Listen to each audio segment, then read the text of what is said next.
ഒരു ബൗളിലോട്ട് കുറച്ച് സവാള പൊടിയായിട്ട് അരിഞ്ഞതും ക്യാപ്സിക്കം പൊടിയായിട്ട് അരിഞ്ഞതും ചേർക്കാം. കുറച്ച് ക്യാരറ്റും എടുക്കുന്നുണ്ട്, പിന്നെ കുറച്ച് കുക്കുംബർ, കുറച്ച് ക്യാബേജ് പൊടിയായിട്ട് അരിഞ്ഞതും, അവസാനം കുറച്ച് മല്ലിയിലയും ചേർക്കുന്നുണ്ട്.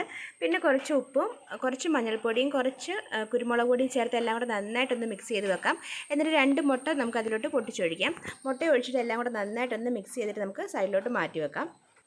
ഇനി ഒരു ബൗളിലെടുത്തിട്ട് അതിലോട്ട് 1 ടേബിൾ സ്പൂൺ ടൊമാറ്റോ സോസും 1 ടേബിൾ സ്പൂൺ മയണൈസും കൂടെ മിക്സ് ചെയ്തിട്ട് സൈഡിലോട്ട് മാറ്റി വെക്കുന്നുണ്ട്.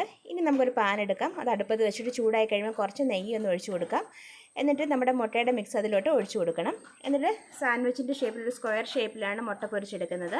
എന്നിട്ട് ഇത് നമുക്ക് മാറ്റി വെക്കാം. എന്നിട്ട് സെയിം പാനിലോട്ട് കുറച്ച് നെയ്യ് കൂടെ തടവി കൊടുത്തിട്ട് നമുക്ക് ബ്രെഡ് ഒന്ന് ടോസ്റ്റ് ചെയ്തെടുക്കണം.